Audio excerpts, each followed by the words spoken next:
No maid lasted with the billionaire's new wife until a new maid did the impossible.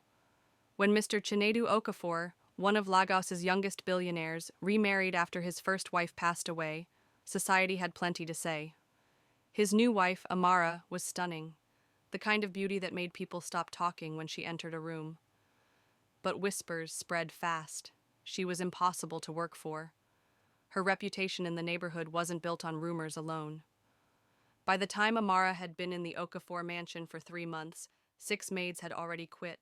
The first left crying after only 2 days, complaining that Amara was too sharp-tongued. The second one lasted a week before she stormed out, saying she would rather hawk oranges in the sun than clean that madam's gold-plated floors. The rest followed similar patterns, either running away in the middle of the night or leaving angrily after public scoldings. It wasn't that Amara didn't pay well. She did. In fact, the salary was more than most maids in Lekki could dream of. But she was meticulous, suspicious, and unfiltered. She didn't just want a clean house. She wanted perfection. By the time the 7th maid arrived, Amara had stopped pretending to be polite during interviews. She would simply cross her legs, look the new candidate in the eye, and say, "If you're lazy, dishonest, or slow, you'll be out of here before the end of the week. Understood?" The new maid's name was Chika, a 23-year-old girl from Enugu. She had never worked in such a luxurious home before, but she needed the job badly. Her younger brother's school fees were due, her mother's medication was running out, and she hadn't eaten more than Gary for 2 days. When Amara gave her the same cold warning, Chika simply nodded. On her first day, Amara handed Chika a list. Not a small list. A 2-page document of tasks ranging from polish the staircase banisters to arrange the shoe closet by color, brand, and heel height. Most maids would have sighed or complained. Chika didn't. She just rolled up her sleeves and got to work. She didn't just clean. She noticed things Amara hadn't written down. A loose door hinge in the pantry. She fixed it. The flowers in the vase were wilting. She replaced them with fresh ones from the garden.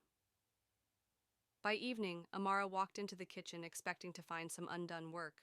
Instead, she found Chika mopping the floor for the second time. It wasn't just the work ethic. Chika had a quiet strength about her. When Amara shouted, she didn't shout back. When Amara accused her of misplacing a gold bracelet, Chika didn't argue. She simply retraced her steps and found it under the dressing table. Other maids before her would cry, slam doors, or gossip to the security guards. Chika? She stayed calm, always answering with, "Yes, Ma," and "I'll fix it." One rainy afternoon, Amara came home furious. A friend had told her that the last maid had been feeding her expensive catfish to neighborhood cats. She turned to Chika and said, "If I ever catch you stealing, you'll regret it." Chika looked her in the eye and replied softly, "Madam, if I need something, I'll ask. I came here to work, not to steal." It was the first time Amara paused before snapping at someone.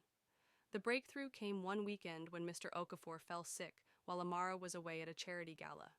The billionaire had a high fever, chills, and refused to be taken to the hospital. Chika stayed by his side the whole night, making ginger tea, sponging his forehead, and calling the family doctor without being told. When Amara returned the next morning, she found her husband sleeping peacefully, the fever broken. Chika was curled up on the couch nearby, still in her maid's uniform, too tired to even go to her room.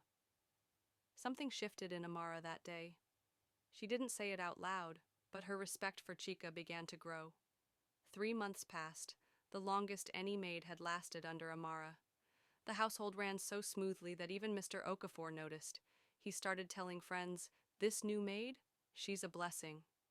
One evening, Amara's jewelry box went missing. Chika was the first person she suspected.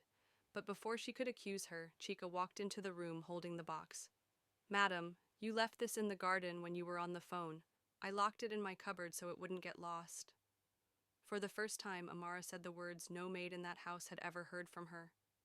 "Thank you, Chika." Months later, Chika wasn't just the maid. She was running the entire household. She managed staff schedules, coordinated deliveries, and even planned the children's birthday parties. Amara stopped seeing her as just the help and started introducing her to guests as the one who keeps this house from falling apart. Chika didn't just last where others failed. She did the impossible. She softened a woman everyone thought was made of stone, and in return, she found not just an employer, but a home.